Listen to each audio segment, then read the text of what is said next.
Good morning, Ian Crouch with your 8:30 Hunter News update. A 36-year-old teacher from Sydney arrested on child abuse charges is understood to have worked as a part-time academic at the University of Newcastle. Cody Michael Reynolds was arrested in Kensington on Wednesday. Federal police seized 2 mobile phones and a laptop, allegedly finding child abuse material. Meanwhile, a Hunter man will spend a maximum of 6 years and 9 months behind bars for child abuse offences. The 47-year-old initiated an online relationship with a young girl under 16 in 2019, sending her explicit images and attempting to groom her. Federal police say the man had engaged in online conversations with other children.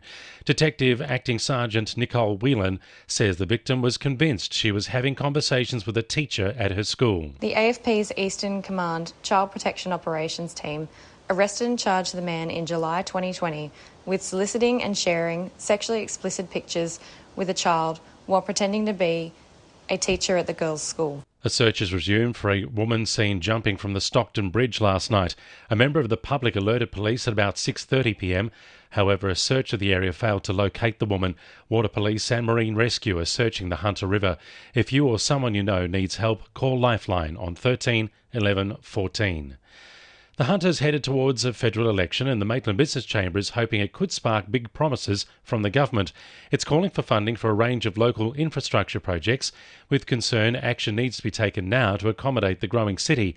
President Shane Hamilton says they've got big plans for Maitland if the government chooses to invest. We're calling for a Maitland Convention/multi-purpose centre that can be utilised by all facets of our community. We're calling for an MRI licence to be handed out. At the moment, we've got this multi-million-dollar machine in our brand new hospital that can only operate on emergency use only. The New England Highway is reopened at Singleton after floodwaters forced it to close this week.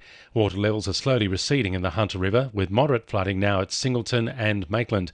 Raymond Terrace is expected to experience only minor flooding when the river peaks there this morning. Meanwhile, at Bulga, major flooding is expected to continue until tomorrow along Wallenby Brook. The Sydney-based Women's Festival All About Women is set to be streamed to Newcastle for the first time this year. The event will be held at the council chambers, where women will be able to hear from expert speakers covering varying topics. Coordinator of the Gender Research Project, Associate Professor Tricia Pender, says the discussions will inspire women of all ages. The All About Women Festival is coming to Newcastle for the first time because of a collaboration between the Newcastle Libraries and the University of Newcastle. So it's something that I would love to see us building on into the future. Newcastle Council says heavy-duty mats used by the Army will be laid to protect the surface of Wickham Park when 2 music festivals are held there this weekend. The This That Festival is being held tomorrow, followed by Seen and Heard on Sunday. Council staff say due to recent rain, extra protection is being used by event organisers to mitigate any damage to the already waterlogged grounds.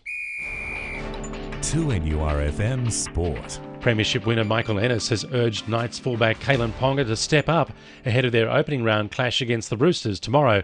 The former New South Wales hooker says the 23-year-old will need to find his representative form at club level for the Knights to have any hope of improving this season. Meanwhile, the Knights women's side will be fighting to keep their season alive tomorrow when they face the Roosters at the SCG. Both teams are searching for their first win of the season, with a loss all but ruling them out of finals contention. Jets coach Arthur Pappas says the club needs to move on from Wednesday's narrow loss to Wellington as they prepare to take on Adelaide on Sunday. Pappas says the players shouldn't dwell on the result and need to look towards this weekend's clash. That performance is enough to win a game, and yet we don't even come away with a point. So they're all disappointed, and we're going to have to regroup quickly.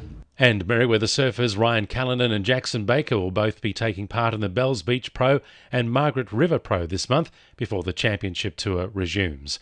And the winning numbers in Powerball are 5, 13, 15, 16, 19, 29 and 35, and the Powerball is 16. And now you're up to date with the latest 2NURFM Hunter News.